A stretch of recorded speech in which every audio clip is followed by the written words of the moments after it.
All right, welcome back to another episode of the Noob Sports Show. I'm your host, Ryan Newpel, here with you each and every episode. Today, we're joined by a very special guest. I have Ed Moed, the CEO of Hot Paper Lantern, with me. Ed, welcome. Ryan, it's fantastic to be here. Thanks for having me. It's my pleasure. I'm glad you're here with us today. For everyone tuning in, I appreciate you giving us a few minutes out of your day. We won't take a whole lot of time out of your day, but I appreciate you tuning in and hearing Ed's story, hearing a little bit about Hot Paper Lantern and what they're doing. I know you have other places you could be, so I definitely appreciate you guys all tuning into this each and every time. So, Ed, give us a little background. First of all, just tell us, what's Hot Paper Lantern? Give us, it has a unique name, so give us the down low on what Hot Paper Lantern is.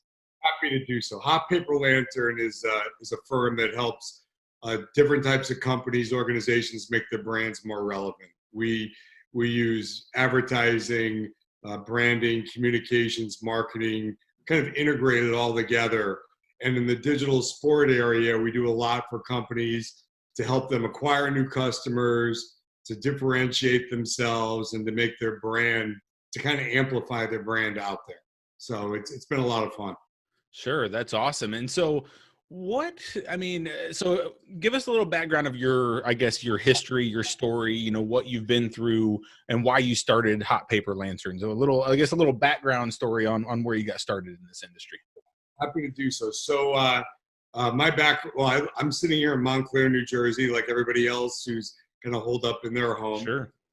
But everybody's good and looking forward to our offices in New York City eventually when we can get back in there, but we're all doing well. My background is I've been in communications and marketing my whole career. I ran an agency for 20 years, which was a larger one that was really focused around communications. And a few years ago, we took about 45 people from that agency for others, and we spun off to create Hot Paper Lantern to really help small, medium, and large companies in this really fast-moving digital time where you need small groups that can consult with you, strategize, and then execute on how their brands can get out there and how they can acquire clients, customers quicker. So we took this group and started about 2 years ago, and it's been really fantastic. And we represent a lot of consumer brands and others, and now I've moved really into the digital sport area.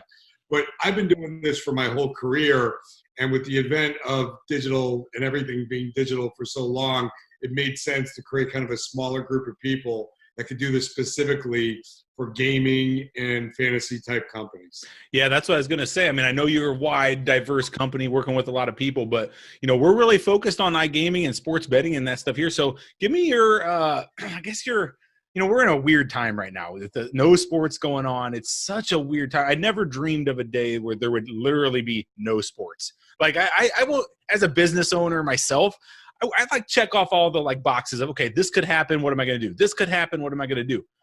One of those this could happens was not no sports will be available. And so what are your thoughts on sports in general? And how have you guys, has that really affected your company, this whole COVID-19 pandemic? Has it affected you guys at all?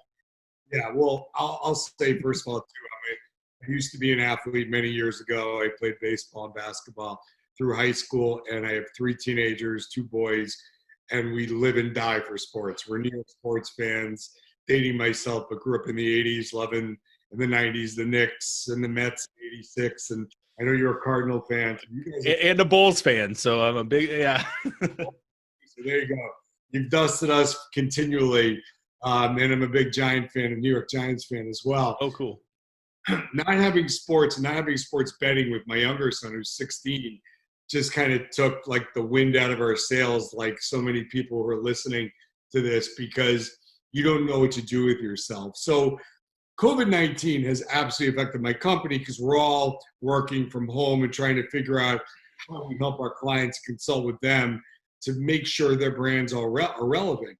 With our clients, which include fantasy sites and e-betting sites and technology companies and content companies that all deal in this space, a lot of things have just stopped, right? Because of sports.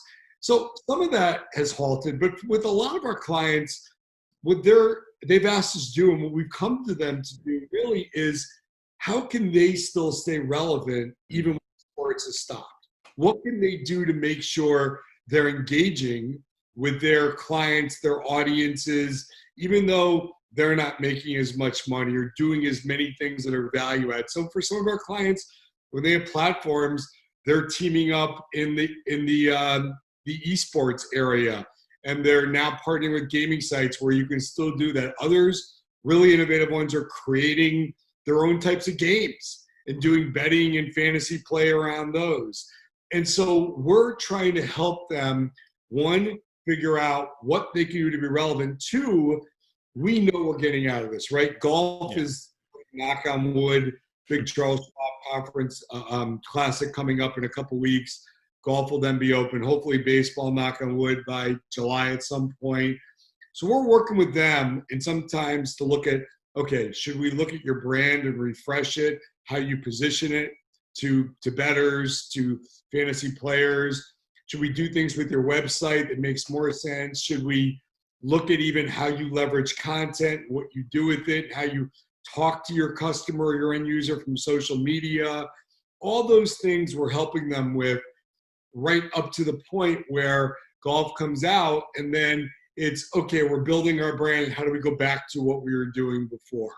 And so there is a lot of action going on behind the scenes. A lot of the players who are most innovative, trying to make changes and to make themselves that much better. You just have to make sure you're doing what is necessary when things open up, basically. Yeah, it's amazing to me. You said some things in there that kind of sparked my mind from more of a business side of things. A lot of times businesses get caught in this, like, maximizing everything has to be highest paying and all maximizing what's the earning potential is. But the long-term vision to companies really have to step back here and think, okay, I may be tight money wise, but I can't just stop. Like, we can't just stop and do nothing. How can we reposition, knowing we may not make a lot of money from it, or it may not be like, we may not see the rewards right now, but in the long term, this is the right move for us to do. I'm guessing takes a special business and kind of takes a certain type of business that can think that way. And it sounds like the ones you're working with are kind of in that camp where they're thinking long term. We know it's going to be hard, but we're not going to just stop. We're going to do something different. And that's kind of what you're helping them get to. We are. And, the space is so young. It's a little like the Wild Wild West. There's a lot of new players out there that some of them, this is the first time that they've experienced any type of crisis. This is obviously the biggest one of all of our lives. So they get a little paralyzed. Yeah. And so we'll talk through with them strategy, things they can do without having a lot of money that can change them, or at least adapt and evolve. And other ones know right away, and they understand that now is the time to innovate. And there are some out there that are using this downtime to leap ahead, and they see this opportunity. And Sure. what we tried to do is we do a lot of research, and so one of the things we've done is, through COVID, we decided to go out there. I think we may have created, I didn't realize this till after the fact, the biggest study of its type aimed at the sports bettor and the fantasy sports player, where we actually interviewed over 4,500 bettors and players across the country, understand how life has changed and what matters to them most post when sports opens up and what they're going to care about. And so that became our State of the Sports Bettor study. And it's really interesting, some of the things we found. Well, you led me right into my next topic. That's exactly what I was gonna bring up, is the fact that this research has been getting some buzz, and it's amazing research. What is one of the? I mean, I'm sure you have hundreds of things you've learned from interviewing that many sports bettors, but give us one or two, I guess, things that you learned that maybe the audience would find interesting or even be surprised at. I'll give you a couple of them that I think are most interesting. One is, first of all, I think everybody thought this, but we kind of confirmed it. 90% of sports bettors play fantasy sports. So they're almost duplicative. And I think the question is, how many fantasy sports players will be moving into sports betting? That's really where the opportunity is, I think, for many who are out there to learn it and to understand it. Big thing that we saw is, so you're going to see a couple of things. One, there's probably less disposable income, unfortunately, because there's a lot of hardships out there. But sports bettors and fantasy sports players, they miss it. They miss it so much. So they are back with a vengeance looking to play. But they don't see a lot of differentiation between so many different sites and platforms that are out there. So to engage with them and build loyalty, these sites, these platforms are going to have to think totally different. It's not as easy as I'm going to do a campaign through Facebook to go build my awareness and they're just going to come. That just isn't going to, it's not Field of Dreams. Build it and they come. So there's a couple things they really told us that we honed in on. One is they want more in their experience. While they want to play fantasy sports or bet, they would love to have experiences where they're also able to get relevant content on that site, advice or counseling, community where they can then talk over with other sports bettors or other fantasy players, and the ability not to have to go do tons of research in all these different areas to then have to go on the site and figure out what they want to do, basically. So this all-in-one approach, I think, is going to be really important to how platforms adapt as they move forward. A second thing that a lot of them want is, one is security is really important. But what's even more important, which we thought was interesting, pre-COVID, they were okay with going to some of the biggest platforms out there and doing whatever, even if they had issues sometimes pulling their money out. Believe it or not, it's not that they can't pull their money out. It's just platforms don't necessarily make it easy. Now it's the number one thing they care about. Wow. Not easy pulling my winnings out or my losses right afterwards. I'm not coming back. So it's really interesting. And the third thing is brand and what that brand means. And when these platforms are marketing to them or sending out information or targeting them, really explaining and understanding and getting with their logo or understanding what key differentiators, why they should go there and why they should use it. Because there is a little bit of a sea of sameness out there with so many of them. That's going to help them decide where they want to go to, basically. I can't imagine the amount of information you gathered out of that. I mean, that's just those 3 points right there, I think, are so telling of the research you guys did. Is that something you guys do a lot of, like that type of research, like deep research like that?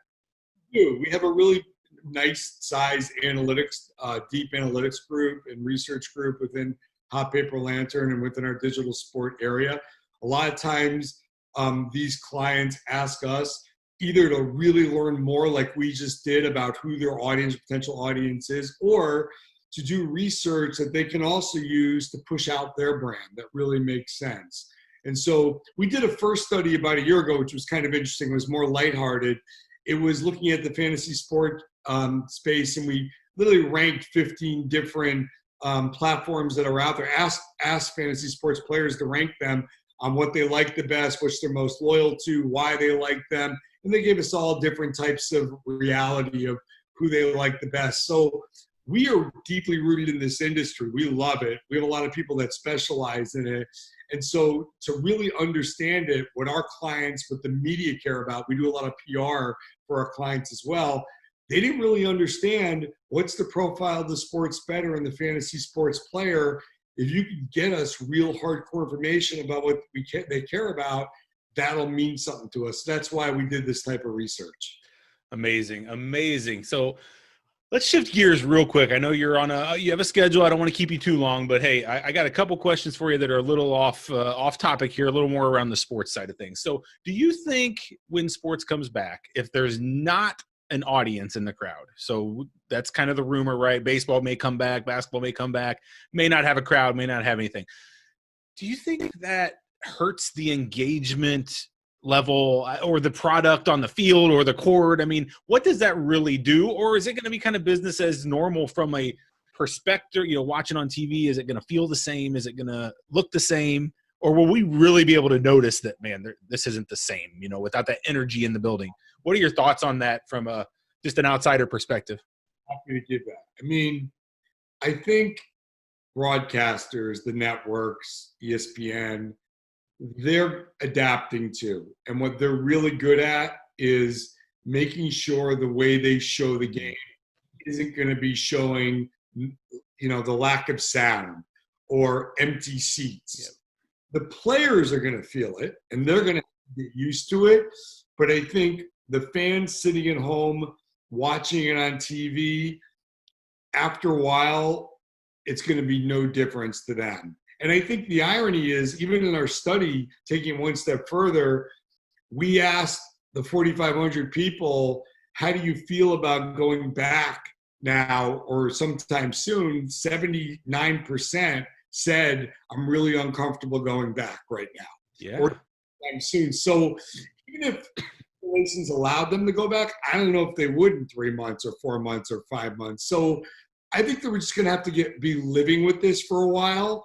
I do think there's an opportunity with all these people sitting on the couch for all these fantasy sports and betting platforms to get that much more attention, though. That's the irony from those people, those men and women who are sitting on the couch.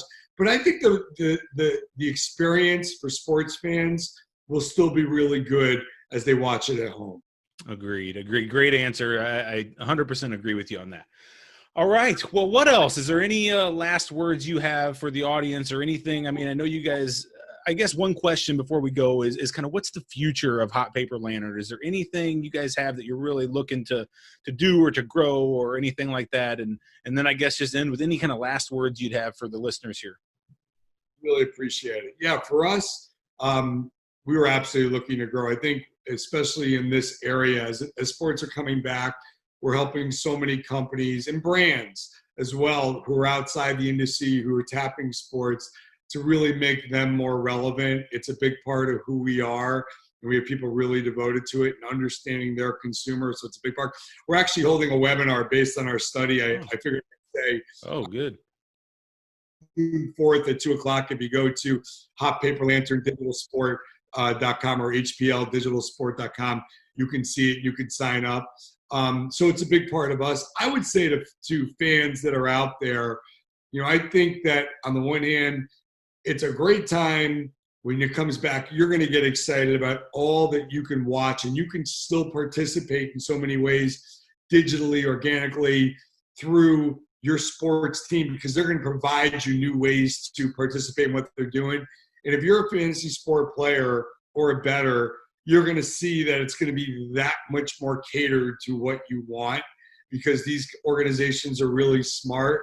So I would say hang in there. It's coming back. Stay tuned and have fun as golf is coming back and other things are coming back for all of us. I know I'm missing it, and I can't wait, basically. 100%. And all those links that you mentioned, we'll put in the show notes, so everybody don't scramble and write them down. We'll get them in the show notes and make sure we link up to that webinar. We'll make sure everybody participates in that. That should be very interesting. I'm looking forward to that. And then, all your links and connections and then all of that we'll put out there in the show notes. So, man, Ed, it was really a pleasure to talk to you. I really thank you for coming on. Hey, before we go, is baseball coming back before the end of July or no? Yes or no? Absolutely. Yes, let's go. That's what I wanted to hear. It's been great talking with you. Love your show. My pleasure. Anytime if you need anything, just holler. All right. Take care. That was Ed Moed, CEO of Hot Paper Lantern. Thanks again, Ed. Take care.